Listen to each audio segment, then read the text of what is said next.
Alors, on a le plaisir de vous accueillir à un panel sur l'écohabitation avec des gens qui ont une grande expérience et une vision par rapport à tout ça.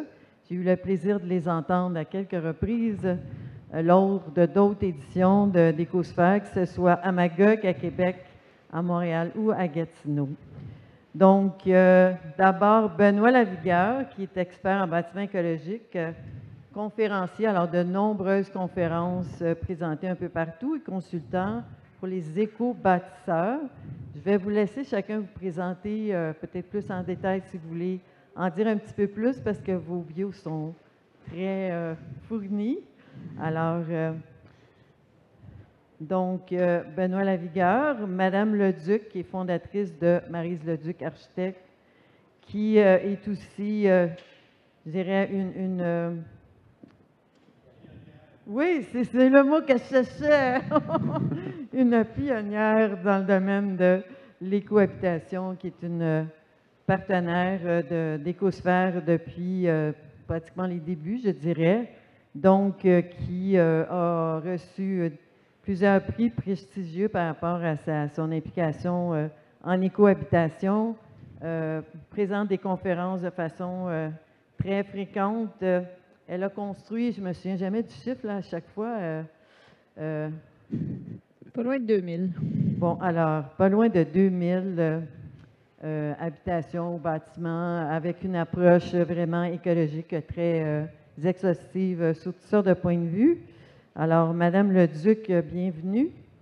Et puis, le dernier, mais non le moindre, alors Gabriel Gauthier, qui est artisan professionnel, entrepreneur spécialisé, son organisation qui s'appelle Arcan. Donc, c'est de la construction en chanvre, aussi précurseur, je dirais, dans ce domaine-là. Donc, 20 ans d'expérience comme artisan professionnel entrepreneur pour la construction en chanvre et avec tout ce que ça veut dire, autant pour des projets d'autoconstruction que des projets développés avec des divers partenaires.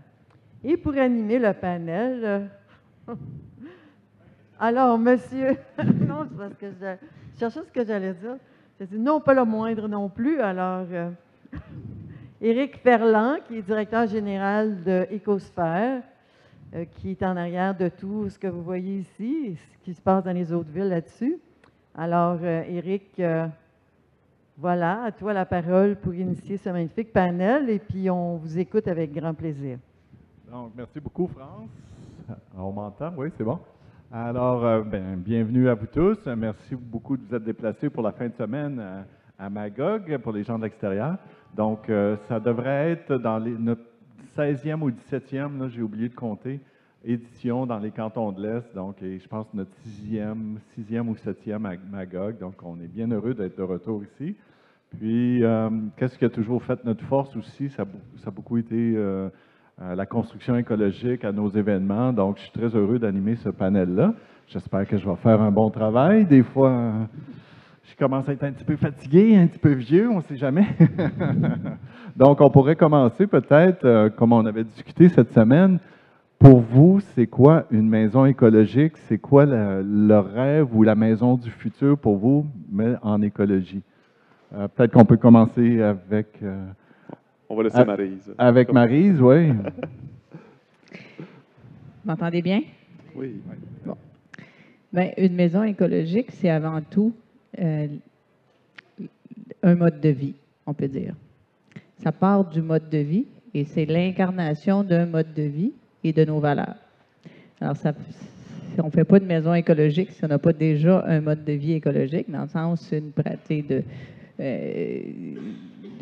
autant au niveau de personnel, autant au niveau de nos achats locaux, toute l'approche, si on veut, par rapport à la nature, par rapport au respect de la nature. Donc, pour moi, une maison écologique, il y a des principes de base. Pour moi, construire une maison en 2022, ça n'a pas de sens si ce n'est pas écologique. Parce qu'on fait face à des changements climatiques, l'énergie va coûter de plus en plus cher. Donc, si on prend les principes de base de bien isoler une maison, du verre triple, donc une isolation supérieure, plus que ce que le code de bâtiment demande, pour conserver la chaleur. Et verre triple aussi. Verre triple va jouer au niveau de la climatisation, au niveau du chauffage, des coûts et aussi du bien-être. Les matériaux sains, pourquoi? Parce que c'est prouvé que les produits chimiques dans les matériaux ont un impact sur la santé. Donc, des matériaux sains, sans formaldéhyde, etc., etc. Si on lit là-dessus, c'est très facile aujourd'hui, c'est très facile de trouver des matériaux sains sur le marché. Après ça, il y a toute la démarche par rapport, par exemple, au chauffage, les systèmes de chauffage, des dalles radiantes. Il y a des systèmes qui sont meilleurs pour la santé, qui sont moins énergivores. Donc, c'est toute une vision globale qui part du terrain, l'implantation de la maison sur son terrain, le choix du concept, privilégier la qualité au lieu de la quantité, de faire une plus petite maison avec plus de cachets et plus, on va dire, d'âme qu'une grande maison, justement, avec plein de pièces mortes. Alors, c'est tout cet ensemble-là, le terrain, la maison, les matériaux, la lumière. L'orientation de la maison. L'orientation de la maison, le solaire passif. Et il faut faire attention parce qu'il faut faire du solaire passif intelligent. Ce n'est pas juste de mettre des fenêtres au sud puis pas de fenêtres au nord parce que la surchauffe est le problème numéro 1. L'hiver, ça va, c'est merveilleux, la maison se chauffe, mais l'été, la surchauffe, le problème de climatisation, le surcoût, etc., c'est un problème majeur. Donc, il faut faire une maison passive intelligente. Alors, je passe la parole à... Oui, merci beaucoup. Oui, c'est très intéressant. Puis aussi, peut-être la durabilité aussi de la maison, parce qu'on dépense tellement d'argent dans les rénovations. Bien, la durabilité, c'est effectivement, pour moi, je dirais, le fil conducteur de se dire, puis pas juste la durabilité des matériaux, mais la durabilité du wow. Tu sais, quand je fais un concept, on se pose la question, est-ce que le wow va être encore là dans 20 ans? Est-ce que la pièce va être trop petite, trop grande? Comment est-ce que ça va évoluer dans le temps? Parce que moi, mon but quand je fais un projet, c'est que la personne dans 20 ans soit encore enchantée de son projet dans tous les choix. Parce que ça a été fait, ça a été réfléchi, pensé, mûri. Et puis il y a un coût, évidemment, qui vient à tout ça. Donc, il faut balancer, il faut équilibrer pour mettre nos priorités à la bonne place, évidemment, mais qu'il n'y ait pas de regret. Faire une maison sans regret, j'aurais dû faire ci, j'aurais dû faire ça. Donc, il faut que ça soit pensé. Puis la durabilité, c'est la durabilité de cet état de bien-être. Puis quand je disais que c'est un mode de vie, bien que ça s'incarne dans le projet et que ça soit durable et non pas juste instantané, j'ai un coup de cœur, j'ai un coup de tête. Et poser la question, est-ce que ça va être encore durable dans 20 ans? Si c'est bon 20 ans, bien c'est bon. Moi, je fais des maisons pour 250 ans. Je pars comme ça. Fait que si je me dis, on fait une maison pour 250 ans, bien, on a une vision bien différente. On se rend compte qu'on est de passage dans cette maison-là. La maison va nous survivre, elle va durer, il y a d'autres personnes. Donc, c'est une vision plus large que répondre à nos besoins et du moment. Mais d'avoir une vision de comment est-ce que cette maison-là va perdurer dans le temps et comment est-ce que les prochaines générations aussi vont d'avoir une vision de la pérennité du bâtiment aussi. Benoît, quand on s'est rencontrés cette semaine via Zoom, tu avais apporté un point, puis je trouvais ça super important. Puis en même temps, tu nous parlais d'un nouveau projet sur lequel tu travailles. J'aimerais en savoir plus parce que vraiment, cette idée-là, j'ai trouvé ça génial quand tu l'as dit, là. Puis j'y avais jamais pensé. Donc, on t'écoute. Ben, pour continuer un peu ce que Maryse disait, dans le fond, je suis d'accord avec 100% de ce qu'elle a dit. Je pense que la notion du design durable, justement, de concevoir des choses qui vont être belles aujourd'hui, mais qui vont être belles dans 10, 15, 20, 30 ans. Et c'est toujours le défi, on conçoit des maisons sur mesure, puis c'est comment jongler entre les besoins des gens qu'on accompagne, tout en ayant une réflexion globale en disant, bien, ces gens-là, dans 20 ans, 25 ans, 30 ans, il y a des bonnes chances qu'ils ne soient plus là, dans cette maison-là. Comment s'assurer qu'elles répondent aux autres besoins? Une des réalités que j'ai réalisées, moi, c'est au cours des dernières années, c'est comment est-ce qu'on peut faire un bâtiment qui est évolutif parce que les besoins vont changer. Même si c'est les mêmes occupants à l'intérieur, ben, je veux dire, c'est soit un jeune couple qui n'a pas d'enfants, c'est soit un couple qui a des enfants, mais que bientôt les enfants vont partir, ou des fois, il y a des parents vieillissants qu'on va vouloir héberger. Et comment est-ce qu'on peut venir moduler justement ces bâtiments-là pour accommoder justement toutes les réalités? Et éviter, on parle d'une crise du logement actuellement, il y a une crise aussi on occupe de plus en plus de territoire. Comment est-ce qu'on peut densifier, mais intelligemment? Et c'est là que moi, je pense que le bâtiment du futur, avec ma réflexion aujourd'hui, dans le fond, ça serait que les bâtiments devraient avoir au moins un logement annexe ou, dans le fond, une capacité d'héberger puis d'être flexible pour, justement, un jeune couple qui n'a pas d'enfant, peut se dire, OK, pendant que je n'ai pas d'enfant, je peux louer, je peux, dans le fond, avoir un revenu en plus supplémentaire. À ce moment-là, on est bien content, puis ça vient nous aider financièrement avec tous les coûts d'immobilier qu'on a actuellement. Quand Ou les enfants devenir une arrivent, bigénération, ou se effectivement, donc, transformer en bigénération. Oui, donc que ça puisse être une bigénération, un logement. Puis c'est là que la réglementation doit s'adapter, parce que des fois, la réglementation nous complique beaucoup la vie, puis c'est que là, il y a beaucoup de démarches à faire comme ça. Et quand les enfants arrivent, dans le fond, la maison est pleinement occupée, puis après ça, les enfants, c'est temporaire dans la vie d'une maison. Donc, quand les enfants sont partis, c'est là qu'on peut venir ramener soit des parents, ou soit, dans le fond, des amis, ou bien, dans le fond, un locataire. Fait que comment s'assurer de remplir au maximum le pied carré qu'on construit? Parce qu'actuellement, on parle d'une crise du logement, et je suis sûr qu'il n'y a jamais eu autant de chambres non utilisées au Québec. Dans le fond, des pièces, autant avec les familles qui sont séparées, recomposées. Il y a beaucoup de grosses maisons qu'il n'y a personne à l'intérieur. Donc, on dit qu'il manque de place pour du monde, et d'un autre côté, il y a tellement de place qu'il n'y a pas de monde dedans. Donc, c'est comment est-ce qu'on peut... C'est là que je pense que le bâtiment doit être conçu pour être plus flexible, justement, dans la quantité de personnes qui peuvent habiter et les différents modes de vie. Donc, d'avoir justement des logements, des appartements, puis dans le fond, cette flexibilité-là, que le bâtiment peut facilement se transformer en une grosse maison, une maison, dans le fond, en plus petite section, puis comme ça. Et, dans le fond, comme tu disais, le projet qu'on est en train de développer, l'Oasis Eastman, en partenariat avec le SPA Eastman et Solutions ERA qu'on fait, c'est une grosse maison. Donc, on cherchait comment loger le plus de gens possible d'une façon économique.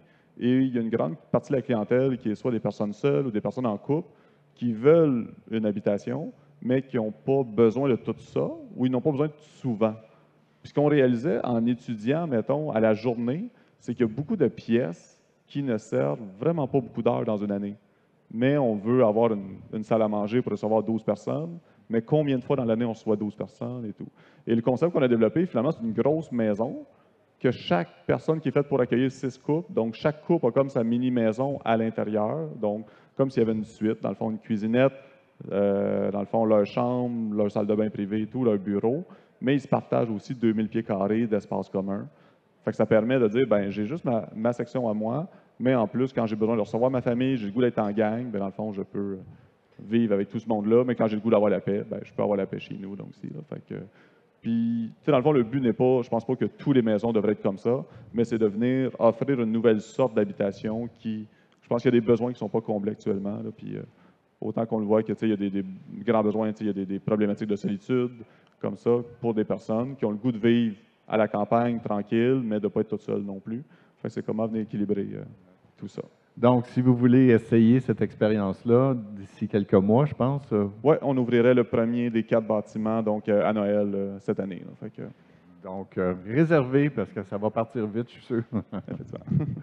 Et Gabriel, depuis le temps qu'on se connaît. Depuis le temps qu'on se connaît, puis que je viens au Foire Écosphère avec, bien sûr, mes techniques là, qui sont adaptées dans la construction de chambres, autant pour construire en neuf qu'en rénovation. Mais c'est sûr que je suis d'accord, bien sûr, avec tout ce qui a été dit déjà. Ce que je pourrais abonder, bien sûr, c'est dans le sens de la durabilité, puis d'avoir quelque chose de bien conçu qui va être capable d'évoluer dans le temps. C'est super important. C'est sûr que moi, dans ma vision, quand même, les matériaux biosourcés qui vont stocker du carbone, qui vont avoir un impact relativement neutre ou négatif là, sur l'environnement, on peut aller assez loin là-dedans. Puis aussi la qualité des matériaux, comment ils rayonnent, comment ils nous supportent énergétiquement de la façon qu'ils sont, comment on se sent là, avec ces matériaux-là, comment que ça perspire, comment on ne se sent pas non plus coupé de l'extérieur dans notre environnement bâti. Puis il y a beaucoup de propositions aussi au niveau des formes d'habitation. Une petite maison dans le jardin qui pourrait accueillir des parents, au niveau des mini-maisons, de toutes sortes de possibilités, là, de penser à qu'est-ce qu'on a vraiment besoin maintenant, mais aussi qu'est-ce que ça va être dans 10 ans, dans 15 ans. Fait que, la construction écologique d'aujourd'hui, elle demande de bien réfléchir, puis de choisir des matériaux qui vont durer, puis qui vont être qui vont être simples et efficaces. Au Ouais, niveau de l'efficacité énergétique, c'est bien important. Ben oui, c'est quand on voit les coûts de santé qui explosent, etc., c'est important. C'est pour ça que c'est important de manger bio, de bien s'alimenter, les véhicules électriques. Je pense que l'Institut international du développement durable mentionnait que la pollution atmosphérique coûtait en soins de santé, juste cardiovasculaire, 36 milliards de dollars au Canada par année. Donc, c'est de l'argent qu'on peut mettre ailleurs vers quelque chose d'intéressant. On pourrait éliminer la faim dans le monde avec ces argents-là. On pourrait peupler tout le monde, etc., donner des maisons à tout le monde. Donc, puis justement, je pense que c'est un point important, c'est de parler des coûts aussi. On sait que construire de façon écologique peut coûter un peu plus cher que les maisons conventionnelles, mais il y a beaucoup plus d'avantages et comme Daniel Breton, au niveau quand il fait ses calculs au niveau des voitures électriques comparativement aux voitures à essence, quand tu n'as pas de changement d'huile à faire, quand tu n'as pas beaucoup d'entretien à faire, ça revient au même coût. Donc, tu as beaucoup d'avantages. Donc, je pense que Benoît peut nous parler beaucoup de qu'est-ce qu'on devrait plus investir dans une maison, qu'est-ce qu'on ne devrait pas acheter, etc., pour que le projet soit intéressant et rentable aussi à long terme, à moyen et long terme. Ouais. Ben, c'est une super bonne question, effectivement. Est-ce qu'on m'entend? Merci. Dans le fond, moi, je suis quelqu'un d'économe de nature, puis qui aime justement en avoir pour son argent. Puis c'est ce qui m'a emmené justement à cette passion-là de comment arriver à calculer puis de quantifier où est-ce qu'on devrait mettre notre énergie, notre argent dans un bâtiment, puis dans les choix qu'on fait. Le poste de l'habitation représente une grosse dépense pour la majorité des ménages, encore plus depuis le début de la pandémie. Et il y a des façons de réduire ça d'une façon quand même assez importante. T'sais. Puis le défi qu'on a en habitation, puis comme dans n'importe quel domaine de la consommation, c'est que les gens vont beaucoup regarder le coût d'achat au lieu de regarder le coût de possession. T'sais. Puis c'est la même chose justement, comme tu dis, quand Daniel Breton compare à une auto électrique, oui, elle coûte plus cher le jour 1, mais une auto ne coûte pas une fois de l'argent, elle en coûte jusqu'au dernier jour où tu vas l'utiliser, comme ça. Puis une maison, c'est un peu la même chose. Fait que le défi, c'est comment quantifier, justement, oui, les prix initiaux, mais après ça, toutes les dépenses récurrentes qu'on va avoir. T'sais. Et en gros, ben, dans le fond, comme Maryse l'a super bien dit, d'avoir un bâtiment qui est efficace, d'avoir une super bonne enveloppe, parce que les coûts d'énergie vont être tout le temps là, vont être, dans le fond, d'une façon croissante aussi. De choisir aussi du design durable, moi, ce que j'appelle, c'est plus une maison, plus il y a de raccoins, de détails, il y a des éléments, des fois, que la toiture va durer beaucoup moins longtemps si elle a plein de nœuds, plein de détails. Donc, la neige, la glace va s'accumuler. Fait qu'une toiture simple va être beaucoup plus facile à entretenir, va être plus facile à réparer. Ensuite, justement, fait qu'un coup qu'on a une bonne enveloppe, ben, après ça, d'avoir des appareils à faible consommation d'eau, justement les pommes de douche et tout, qui vont venir réduire notre quantité d'énergie. Et c'est surtout ici, initialement, puis Gabriel et Maryse l'ont bien dit, c'est de concevoir un bâtiment qui est à la bonne taille dès le départ. Parce que, oui, une maison plus performante peut coûter des fois, demander un investissement de 5-10 % plus cher, mais si on réduit la superficie du bâtiment de 5-10 %, ou bien si on y ajoute un espace locatif, dans le fond, un petit logement, qui, oui, nous rajoute un peu de montant sur notre hypothèque parce qu'on bâtit un peu plus gros, mais qui nous rapporte un loyer, bien, finalement, ça revient moins cher que si on a fait juste une maison unifamiliale, tout simplement, et ça va être encore plus évolutif. Je pense que c'est de comment prévoir le bâtiment pour qu'il évolue bien dans le temps, pour que toutes ces dépenses-là soient amortissables, justement, de par le gros coût, puis que ça soit facilement remplaçable. Moi, j'aimerais qu'on conçoive les maisons un peu comme on conçoit les autos. Quand tu as un accident avec une auto, tu as quelque chose à réparer, tu es capable de changer juste une pièce. T'sais. Alors qu'une maison, souvent, des fois, tu as un problème à un endroit, tu as un bout de revêtement extérieur, mais tu es obligé de changer tout le mur au complet parce que selon la technique d'installation, ça n'a pas été prévu pour être remplacé. Fait que c'est de concevoir un bâtiment en disant, ben, c'est quoi toutes les dépenses que je vais avoir? T'sais, comme Marie disait, on le bâtit pour 250 ans, mais dans les 250 prochaines années, qu'est-ce qu'on va devoir faire sur ce bâtiment-là? C'est quoi les dépenses? C'est quoi les autres choses? Fait que puis dans la construction, c'est drôle à quel point on construit en se disant « Oh non, on n'aura jamais à le réparer », puis c'est pas du tout une réflexion que les gens font, mais fait que le but, c'est de faire le plus durable possible pour qu'on n'ait pas à le réparer, mais on le sait qu'il va y avoir un entretien, des rénovations à faire, fait que de le prévoir comme ça. Intéressant, oui. Toi, Maryse, d'après toi, qu'est-ce qui est plus intéressant d'investir dans une maison? Est-ce que c'est la mécanique, la géothermie, etc., ou ça serait quoi le meilleur investissement Bien, tu viens de le dire, une maison, ce n'est pas une dépense, c'est un investissement. Et il faut faire des calculs, comme pour une voiture électrique. Moi, j'ai une voiture électrique depuis 4 ans, puis effectivement, ça coûte moins cher que la petite auto à essence que j'avais avant. Et le sentiment de satisfaction, ça ne se dit pas. C'est la même chose pour une maison. Alors, l'investissement, c'est de dire combien ça coûte de plus installer du verre triple, combien j'économise à chaque mois, plus le bien-être. Le bien-être en prime. Puis ça, c'est pas rien, le bien-être. D'être à côté d'une fenêtre, de ne pas geler ou de ne pas avoir trop chaud, d'économiser les ressources, parce que, Benoît l'a bien dit, l'entretien, le coût de faire un bâtiment cheap, ça coûte très cher. Faire un bâtiment écologique, éco-performant, ça coûte moins cher si on étale ça, si on regarde ça sur un certain nombre d'années.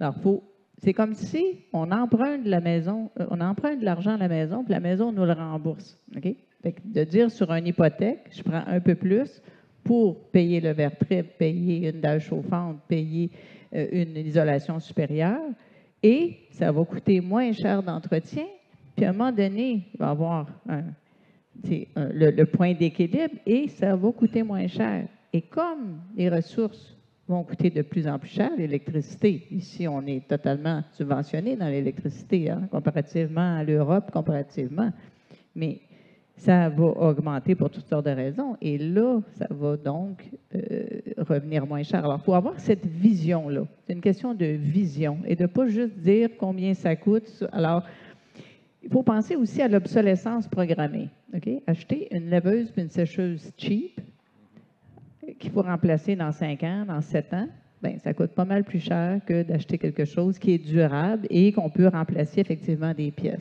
Bien, la maison, c'est un petit peu la même chose. Mettre des matériaux de mauvaise qualité. Puis, je reviendrai un peu au principe d'une maison LEED. Puis, excusez-moi de le dire en anglais, mais je n'ai pas encore trouvé la bonne traduction, mais le good, better, best. Et ça, on peut appliquer ça dans tout, dans le choix des matériaux, dans le choix des systèmes. Good, ça veut dire ça fait le travail, c'est de la qualité. En bas de ça, ça serait cheap. Cheap, ça veut dire toujours à recommencer, ça veut dire pas durable, ça veut dire qu'il faut le remplacer. Un plancher cheap, dans 4 ans, il faut le remplacer. Il est plus beau, il est plus bon, il émane en plus, etc. Okay? Donc, le good, c'est ce qui fait le travail. Le best, c'est ce qui va nous donner du rendement. Oui, ça va coûter plus cher et le good est entre le better est entre les deux. Fait que de jouer avec ces 3 niveaux-là, puis le best, là, on ne parle pas là, du luxe totalement gratuit, dans le sens on parle de qualité. Donc, d'équilibrer et de faire le bon équilibre par rapport à ce qui est important, puis par rapport aussi au budget, puis quitte à reporter certaines choses. Puis surtout de le penser intelligemment dans l'espace. On a-tu besoin de 3 salons? On a-tu besoin de... Bon, avec les pièces, juste le principe numéro 1 du Feng Shui, c'est pas de pièces mortes, pas de pièces. Il faut que de maison, ça soit vivant. Toutes les pièces soient utilisées et puissent être un peu, comme Benoît disait, transformables et pouvoir agrandir par en dedans. Donc, d'avoir une taille, une salle à manger qu'on peut agrandir si effectivement on est 15 à table, mais ça arrive combien de fois par année, hein? À Noël, puis un anniversaire, donc de penser l'espace pour que ça soit ni trop petit ni trop grand, mais flexible, avec cette notion-là de flexibilité. La géothermie, pour moi, dans une maison petite et moyenne, quand c'est très bien isolé avec du verre triple, c'est mieux d'investir dans une coquille bien isolée. C'est comme il fait froid, un manteau chaud, on est bien, que après ça, justement, dans les coûts d'énergie. Okay? Donc, mais une grande maison, c'est sûr une grande maison, ça vaut la peine la géothermie, puis ça se calcule, parce qu'effectivement, ça va se rentabiliser. Mais une maison petite, moyenne, c'est mieux d'investir dans une meilleure isolation, un meilleur système de chauffage de qualité qui va faire en sorte que ça va se rentabiliser aussi. Alors, ça c'est des calculs qu'on peut faire. Mais la qualité de la coquille, pour moi, c'est quelque chose d'absolument non négociable dans le sens que ça se rentabilise tout seul. Déjà, le toit, s'il y a une chose où il faut commencer, c'est le toit. La chaleur monte, puis on perd notre chaleur par là. Donc, de mettre un toit, de mettre plus d'isolant, ça, c'est des choses qui ne coûtent pas cher. Puis on peut équilibrer ça dans nos choix. Et puis, pour avoir un résultat qui est satisfaisant autant au niveau du confort, de nos factures d'entretien, d'électricité, etc., du bien-être. Et c'est tout cet ensemble-là, cet équilibre entre tout ça. Ça ne sert à rien de faire aussi une coquille super énergétique, super écologique, mais c'est pas beau, puis on n'est pas bien. Puis, bon. Alors, c'est un équilibre entre tout ça. Le bien-être, c'est un ensemble entre l'adéquation entre nos valeurs et ce dans quoi on vit, qui reflète nos valeurs, à notre vision aussi dans le temps de la durabilité, de la pérennité et notre bien-être là-dedans, la lumière, etc., que ce soit bien pensé, que ce soit beau, que ce soit éco-énergétique.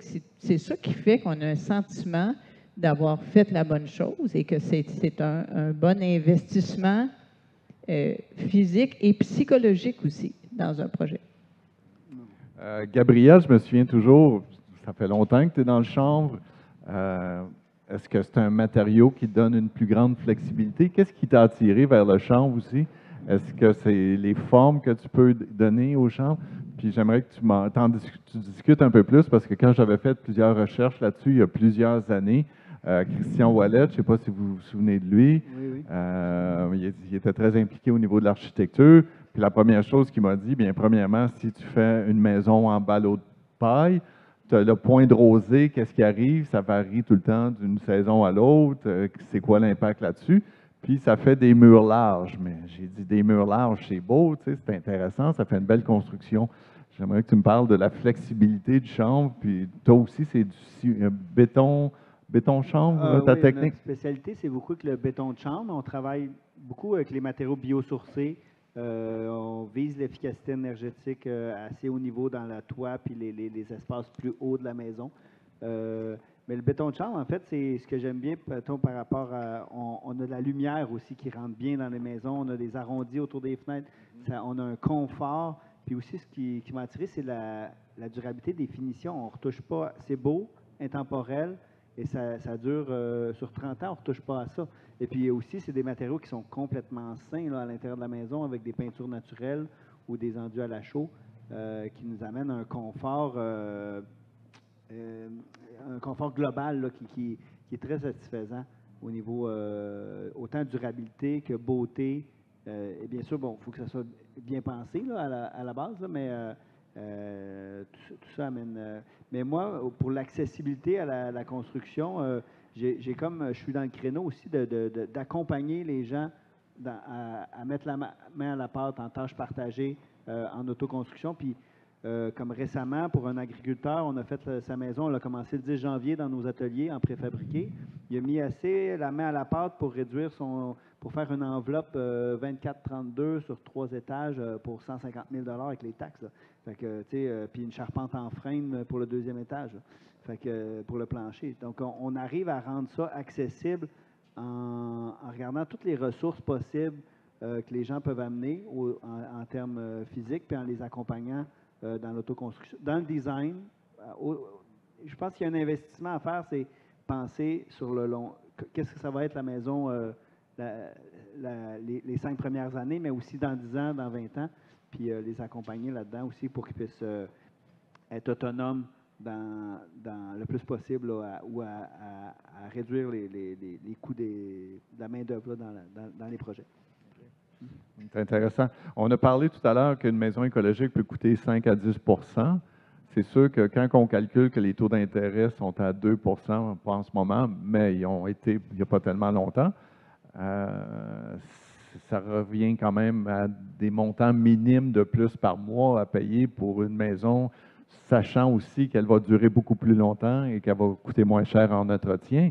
Donc, j'aimerais qu'on élabore un peu plus comme les stratégies pour réduire les coûts afin d'optimiser son budget, des choses comme ça. Parce que vraiment, une maison, c'est un projet d'une vie aussi, il faut se le dire. Il faut qu'on soit bien, il faut qu'on soit heureux dans la maison. Donc, comment bien budgéter une maison écologique? Ben, je pense qu'un des objectifs, c'est de voir qu'est-ce que j'ai besoin tout de suite. Puis moi, ce que j'accompagne beaucoup mes clients, c'est dans la recherche, c'est quoi tes besoins, c'est quoi tes désirs, c'est quoi les besoins évolutifs aussi. Donc, de dire, OK, ben présentement, j'ai juste un enfant, ben j'ai-tu besoin de toutes les chambres, j'ai-tu besoin de toute la salle de jeu, ou ça, je n'ai juste besoin de 5 ans. Ben, comment est-ce qu'on peut répartir les coûts de cette construction-là? De dire, OK, ben, j'ai le goût d'avoir un garage aussi, ben on a-tu besoin tout de suite? On peut-tu dire, OK, on va mettre l'argent sur la qualité de la maison? T'sais, comme Marie disait, dans le fond, on en fait moins, mais on le fait mieux. Puis après ça, on étale justement dans le temps ces dépenses-là.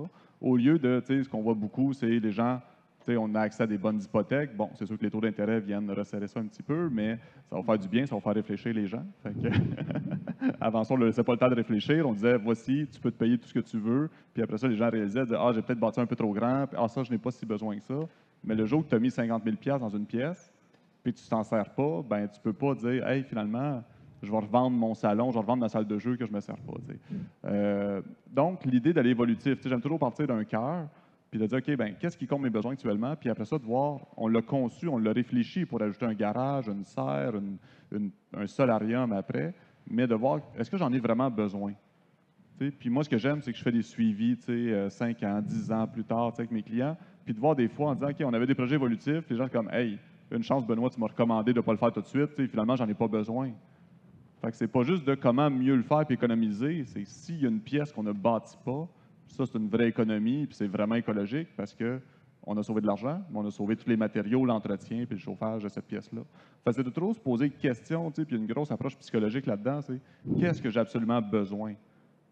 Comme moi, mes clients qui me disent, j'ai besoin de rangement, il manque de rangement, je fais comme, OK, commence par faire un ménage dans tes affaires, puis on s'en reparle après. Puis, étonnamment, 90% des clients à qui je l'ai fait, ils ont fait comme, ah ouais, finalement, je n'ai pas besoin de tant que ça de rangement. Un coup que j'ai tout sorti, ce que je n'avais pas besoin, puisque je n'utilisais pas, je n'ai pas besoin de pièces de rangement comme avant. Fait que c'est vraiment de tout se poser ces questions-là. Puis, Maryse le nommait super bien, c'est un mode de vie. J'ai-tu besoin de bâtir des pieds carrés pour entreposer des bébelles que je ne me sers pas ou qui vont servir peut-être un jour de ci? Donc, c'est comme, non, on fait, c'est un ménage de vie, c'est un ménage intérieur, puis après ça, on peut se lancer dans cette expérience-là. Puis c'est vrai qu'on se sent bien aussi quand on n'a pas trop de stock dans la maison. Ça, j'ai remarqué ça. Quand on se débarrasse, on dirait qu'il y a un bon feeling là-dessus des fois. Puis plus on fait d'espace de rangement, plus ça nous incite à accumuler des choses. Ben oui, exactement. Donc, moins on a d'espace, plus ça nous force à faire du ménage régulièrement. Effectivement. On dit souvent que le Québec est en retard sur l'Europe au niveau des matériaux biosourcés. J'aimerais ça vous entendre sur ce point de vue-là. Je sais qu'on n'a pas discuté en meeting avant, là, mais j'aimerais ça parce qu'il y a tellement de choses innovantes qui sortent en ce moment. Puis je trouve ça super intéressant. Puis c'est quoi, d'après vous, le matériel de prédilection pour une construction écologique? Moi, je vais vous dire le chanvre, là, évidemment, mais j'aimerais bien ça qu'il pousse et qu'il soit transformé au Québec. Présentement, on a encore des problématiques au niveau de l'approvisionnement en chanvre local. Mais la paille aussi pourrait être une bonne option. Il y a plusieurs matériaux, la fibre de bois, mais il y a plusieurs options là, au niveau des matériaux biosourcés qui sont là, qui sont disponibles. Il reste encore bien sûr du développement à faire pour que ça soit encore plus disponible local puis transformé localement. Ouais. Maryse? Bien, déjà, d'utiliser les matériaux locaux dans toute l'économie circulaire, les entreprises locales, ce qui est facile.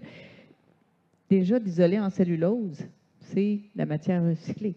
Déjà, le bois. Au niveau des matériaux, c'est vrai qu'on est en retard. Pourquoi? Parce que au niveau de leurs ressources en Europe, au niveau des coûts, ils n'ont pas le choix. Nous, on ne paye pas cher l'électricité, fait qu'on est dans une mentalité de gaspillage.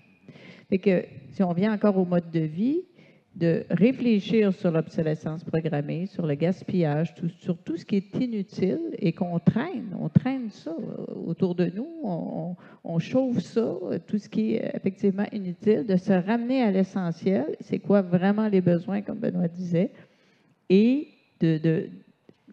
c'est mieux, comme je disais tantôt, de faire une maison un peu plus petite et bien pensée et lumineuse et belle, dans laquelle on est bien, qu'une grande maison avec plein de pièces qui ne servent à rien. Donc, déjà de réduire nos besoins. Donc, on part à la base. réduire nos besoins. C'est quoi nos besoins essentiels? Si nos besoins essentiels sont rencontrés, on n'a pas besoin d'un paquet d'affaires superflus qui ne serviront à rien de toute façon. Donc, c'est de se ramener à l'essentiel. Pourquoi on fait ça? C'est quoi qui est le plus important? Puis de mettre l'argent à bonne place. Ça fait 33 ans que je fais que des maisons écologiques. Je n'ai jamais pensé une seule seconde que ça coûte plus cher une maison écologique qu'une maison ordinaire. Je pense le contraire. Je suis convaincue que ça coûte plus cher une maison ordinaire avec un paquet de matériaux cheap, avec un paquet d'affaires, des pièces inutiles, ici, ça, mal pensées, avec tout ce que ça implique de consommation électrique, de consommation, de remplacer, etc., etc. Je suis convaincue que ça coûte plus cher qu'une belle maison bien pensée, bien implantée, avec, et où on répond à l'essentiel. Quand on a l'essentiel, le superflu, c'est plus important. Puis quand on calcule dans la balance du coût d'hypothèque, le coût de consommation, d'entretien, même sur un an, pas besoin de le calculer sur 5 ans, 10 ans, sur un an, le coût d'entretien, combien ça coûte d'électricité, de ciel, versus, ça revient au même en bout de ligne. Donc, pour moi, je dirais que ça coûte moins cher faire une maison écologique qu'une maison, on va dire, pas écologique, avec plein de choses superflues, inutiles, l'argent mis pas à la bonne place, avec des valeurs où ça n'a pas été questionné parce que c'est la mode, parce que c'est la tendance, parce que le voisin a ça, parce que le beau-frère a ça, n'importe quelle raison totalement, où on ne se ramène pas à l'essentiel. Et ça part de là. Et le coût en bout de ligne, quand on est bien, puis qu'on est heureux, puis qu'on n'a pas besoin de déménager, puis que effectivement ça peut être évolutif dans l'espace, bien, en bout de ligne, c'est ça qui est économique. Parce qu'il n'y a pas de gaspillage. Ouais. Donc, je ne sais pas si vous le savez, mais on a lancé un festival des technologies vertes au Stade olympique qui a eu lieu en avril dernier. Puis un de nos exposants, c'était Brick Recyc. Je ne sais pas si vous le connaissez. C'est un maçonnier qui a dessiné une machine pour réutiliser les briques. Puis c'est vraiment génial. Le gars a gagné plein de prix parce que, premièrement, au Québec, on ne fait plus de briques, donc c'est tout importé. C'est une matière qui est très lourde, donc qui coûte très cher au transport, donc beaucoup de GES, qui coûte très cher aussi en GES pour la fabrication. Donc, qu'est-ce que vous pensez, vous, de la réutilisation peut-être des matériaux usagés comme ça? Parce qu'on sait qu'une brique peut durer facilement 100 ans et peut-être plus. Donc, est-ce que c'est des choses que vous prônez dans vos constructions aussi? Ben, moi, j'ai toujours voulu essayer d'intégrer le plus possible. Puis, il faut toujours bien doser parce qu'il y a des choses, des fois, qui prennent beaucoup de temps, qui prennent beaucoup d'amour. Puis, c'est sûr, quand c'est les clients qui donnent l'amour eux-mêmes, ça coûte moins cher. Mais sûr, quand tu payes de la main-d'œuvre un taux élevé, ben, c'est sûr que ça. Mais moi, ce que j'ai toujours aimé des métros recyclés, oui, il y a le côté écologique, puis de réutiliser cette matière-là. Puis, moi, j'ai un défi de jeter des choses, là, puis des fois, je dois même me calmer pour dire, OK, Benoît, on ne peut pas tout entreposer, tout réutiliser non plus. Mais ce que j'ai surtout apprécié, puis dans ma première maison que je me suis construite, il y en avait beaucoup, puis c'est que les gens les gens venaient nous voir, on faisait beaucoup visiter cette maison-là, puis les gens avaient l'impression qu'on avait rénové une maison. Ils avaient l'impression que cette maison-là avait déjà une âme, qu'il y avait déjà. Puis c'est ce que je trouve qui manque des fois dans une maison neuve. Tu arrives, je veux dire, les planchers sont tous beaux, il n'y a pas de graphing, il n'y a pas de, il y a pas eu de vie dans cette maison-là. Et les événements, c'est l'activité qu'il va y avoir dans cette maison-là qui va lui donner plus que juste des matériaux, qui va lui donner une âme, qui va lui donner de la vie. Mais je trouve que quand on intègre déjà dans une maison neuve, surtout des matériaux recyclés, c'est qu'on lui donne déjà une âme, on donne déjà une histoire. C'est tellement le fun de raconter que hey, cette brique-là, je l'ai utilisée de tel endroit, de si, le bain de fonte que j'avais trouvé sur Kijiji, puis qu'on a fait rémailler.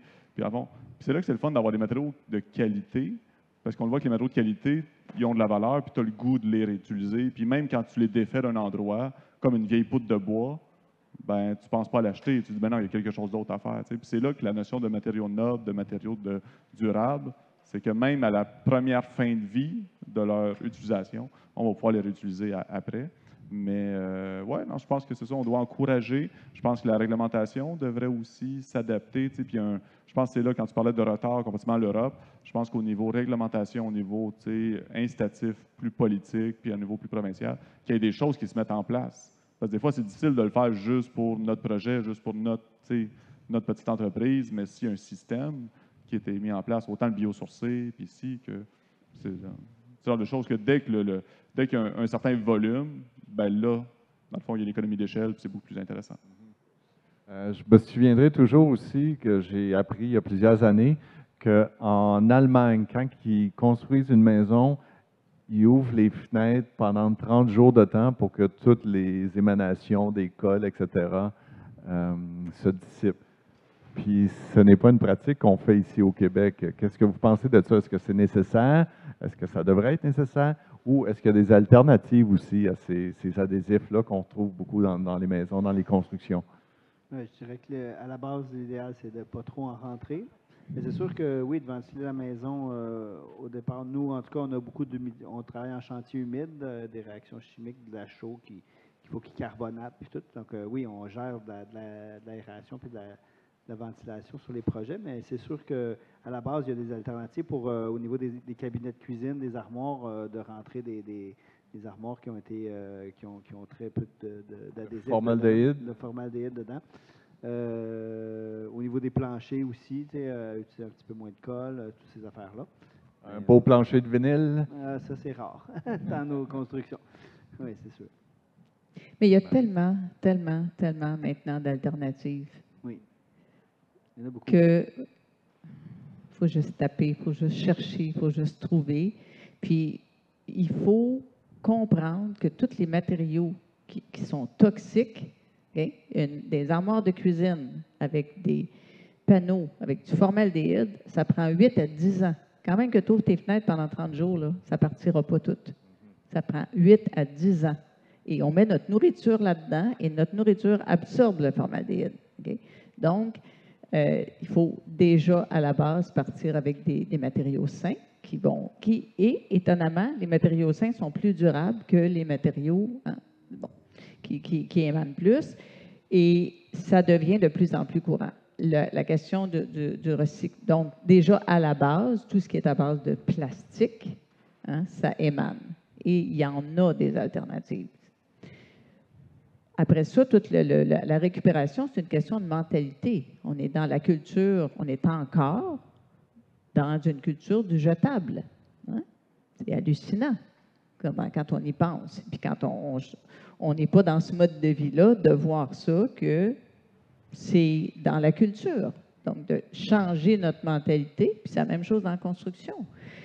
Quand je fais des projets de rénovation, j'invite les gens, avant de démolir, parce que quand il faut démolir, etc., d'inviter plein de gens à venir chercher, soit sur Kijiji, les packs, peu importe. Et c'est fantastique de voir ça. Puis j'ai vu des clients là, tellement heureux de se dire, il ne reste plus rien, là, puis les gens voulaient quasiment venir prendre les fermes de toit, mais m'en est un peu, là, ça va te tomber dessus. Là, c'était comme, tout a été complètement récupéré. Les fenêtres, le bois, le plancher, le deck, il ne restait plus rien. Là, il restait à peine, là, puis un peu plus, puis ça tombait. Mais ça, c'est beau de voir ça. Ça fait du bien à tout le monde, puis ça ne s'en va pas dans les sites d'enfouissement. Alors, bon, puis c'est encore réfléchir sur l'obsolescence programmée, des choses qui sont programmées pour briser, qui ont une durée de vie limitée et que c'est plus bon après. Ça veut dire quoi que c'est plus bon? Tu sais? Il y a des maisons de bois qui sont construites en Norvège, dans les pays scandinaves, depuis 350, 450, 500, 600 ans. C'est encore là, parce que ça a été bien construit. Tu sais? Il y a des matériaux comme ça, durables, qui ne coûtent pas si cher que ça. C'est juste une question de mentalité, du jetable et des matériaux synthétiques. Quand on est dans des matériaux, des vrais matériaux, c'est durable, contrairement à des matériaux composés. Puis peut-être pour le mot de la fin, en 2 minutes chacun, combien de temps évaluez-vous pour bien penser votre projet avant de commencer la construction? D'après vous, combien de temps qu'il faudrait y penser, réfléchir, mettre son énergie, penser à ses plans, comment qu'on veut sa maison, etc. Approximativement, bien entendu, là, mais j'aimerais ça savoir, parce que c'est sûr que moi aussi, un jour, j'aimerais ça me construire. Donc, pour que ma maison soit l'idéal, là, que je l'adore au bout, au bout, au bout. Je disais, c'est 9 mois, c'est comme un bébé. Je Toujours pense. ça. 9 mois pour dire, tu sais, la phase de l'esquisse, réfléchir. Puis la première étape, là, ce qu'on appelle la phase de l'esquisse dans notre jargon, c'est de dire pourquoi je fais ça. C'est quoi mes besoins? Comment je le fais? Où je le fais? Tu sais, puis d'avoir la vision. Hein. Si la vision est bien partie au départ, le reste après va suivre. Après ça, la phase préliminaire, c'est de dire, là, je raffine un petit peu plus petit, un petit peu plus grand, tu sais, de bien le penser, de bien se questionner et de rester toujours allumé de j'ai-tu besoin de ça? J'en ai-tu besoin? Il me manque-tu quelque chose? Tu sais, de bien réfléchir et de faire le raffinement, les choix de matériaux, de faire les recherches, etc., de bien se questionner. Puis après ça, les plans d'exécution, les plans pour construction, bien là, c'est toute la partie technique. Alors, d'essayer de pousser, de tirer sur la fleur pour qu'elle pousse, là, bien, ça ne marche pas.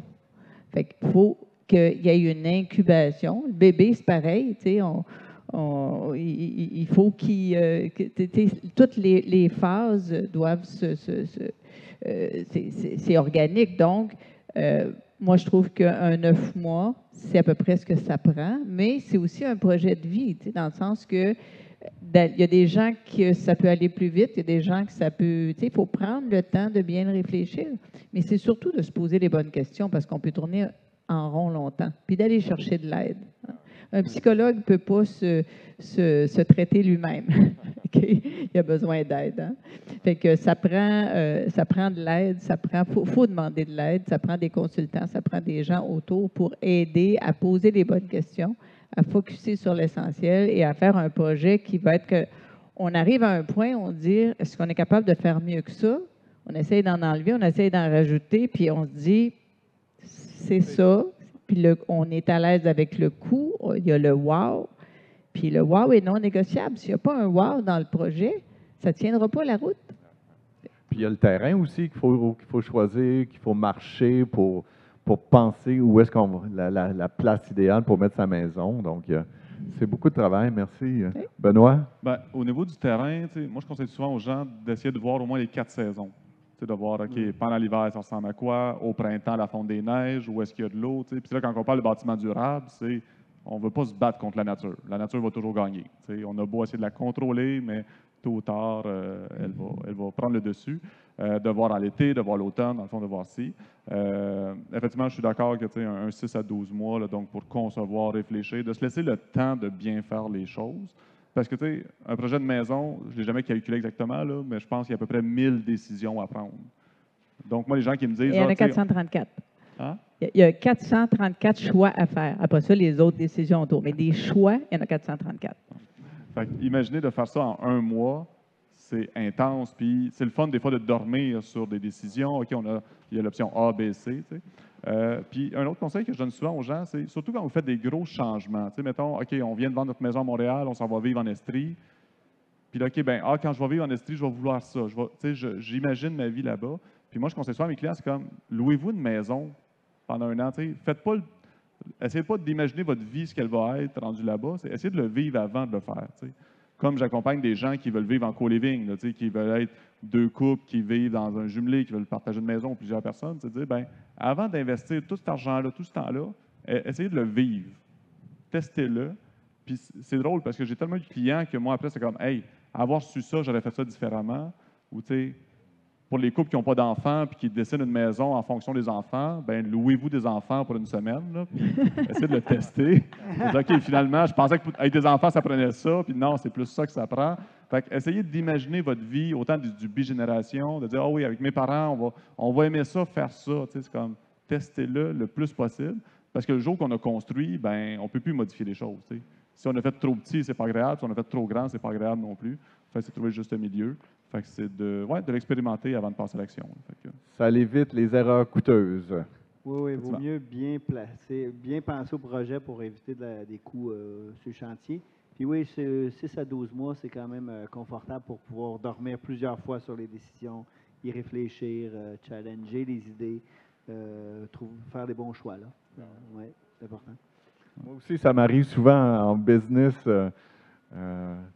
que la réponse ne me vienne pas tout de suite, puis quelques jours après, à force de penser, puis tu sais, de dormir dessus, là, c'est vrai que ça vient tout seul à un moment donné. Donc, bien, écoutez, je pense qu'on pourrait passer à la période de questions.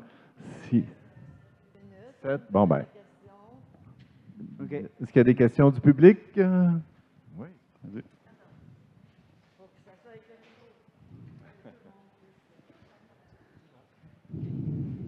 Bonjour. Je veux savoir, pour une maison de grandeur moyenne, je suis en train de penser à savoir quel système de chauffage et quel échangeur d'air ça serait le mieux. Puis moi, ça me prend une maison qui est environ 30 à 35 d'humidité à cause de ma santé, que ça soit plus sec que la moyenne normale. Ben,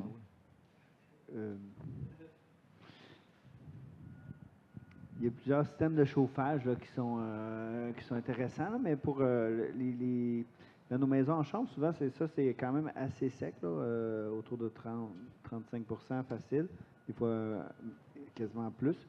Mais ce qui est comme système de chauffage, moi, au niveau de la ventilation, j'aime bien les systèmes Bloomberg là, ou les VOS là, qui sont relativement passifs, que je n'ai pas trop de conduits à installer partout dans l'architecture de la maison, puis tout ça.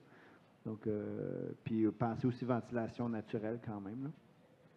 Puis au niveau des systèmes de chauffage, bien, ça peut être le plancher radiant. Une chaleur radiante, en général, c'est moins asséchant. Là. Mais tu viens d'apporter un bon point aussi, la ventilation naturelle. Je me souviens, en Grèce, vu qu'il fait tellement chaud qu'ils font un trou dans le plafond pour que justement l'air chaud s'évacue. Mais ça, c'est un principe qu'on n'utilise pas beaucoup ici au Québec. Puis avec les changements climatiques, on devrait peut-être pousser un peu plus cette technologie qui est hyper simple. Il faut essayer le plus possible de ne pas avoir à climatiser.